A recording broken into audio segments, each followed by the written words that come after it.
नमस्कार, मी भारत शिंदे। सध्याच्या राजकारणात अनेक नवनवीन घडामोडी घडतात।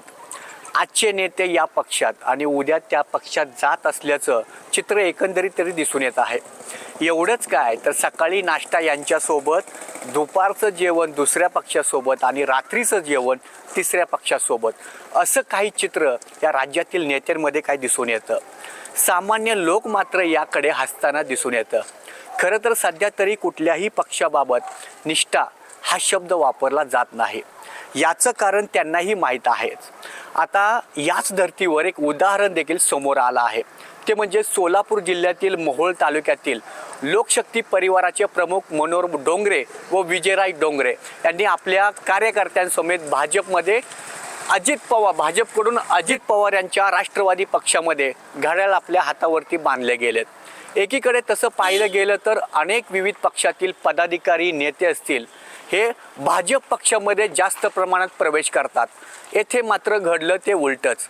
खरं तर काही वर्षांपूर्वी मनोहर डोंगरे आणि राजन पाटील यांना राम लक्ष्मणाची जोडी देखील म्हटली जात होती। मात्र यामध्ये कुठेतरी माशी शिंकली आणि एकमेकांच्या विरोधात शड्डू ठोकले। यानंतर गतवेळी विजयराय डोंगरे यांनी भाजप पुरस्कृत जिल्हा परिषदमध्ये लढवली आणि जिंकून थेट अर्थ आणि बांधकाम खात्याचं सभापती थेट यापर्यंत मजल मारली। ज्या पक्षात भाजपने ज्या निष्ठावंतांना डावलून सभापती पद दिलं, आता भाजप सोडून घड्याळ हाती घेतली असल्याचे देखील आहे।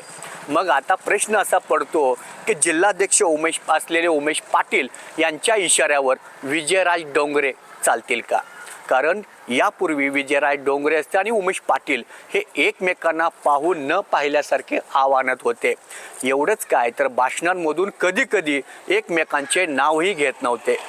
खरं तर तालुक्यात उमेश पाटील यांच्यापेक्षा विजयराय डोंगरे यांची ताकद फार मोठी तालुक्यात आहे। असं असलं तरी मग श्रेयवादावरून तू मैमे होण्याची देखील शक्यता आहेच। यातून पुन्हा गटबाजी होणार। ज्या पद्धतीने एकाच म्यानामध्ये दोन तलवारी राहत नाही किंवा बसत नाही, त्याच पद्धतीने विजयराय डोंगरे हेही अखेरपर्यंत राहतील का, हा देखील प्रश्न समोर पडला आहे। मग विजयराय डोंगरे हे जिल्हाध्यक्ष उमेश पाटील यांचे फोटो वापरणार का? खरं तर डोंगरे यांनी शरद पवार यांच्या सोबत जायला हवं होतं, असं काही लोकांचं देखील मत होतंच। एकीकडे मोहोळ तालुक्यात विजयराय डोंगरे यांचा मोठा गट असल्याने मग येणाऱ्या काळात उमेश पाटील यांच्याकडील सूत्रे आपोआप विजयराय डोंगरेकडे येतील का, असंही अंदाज आज बांधला जातोय। कारण अशीही माहिती मिळते आहे की मोहोळ तालुक्यातील 6 पैकी 4 जिल्हा परिषदच्या जागा हे विजयराय डोंगरे गटाकडून लढवले जातील।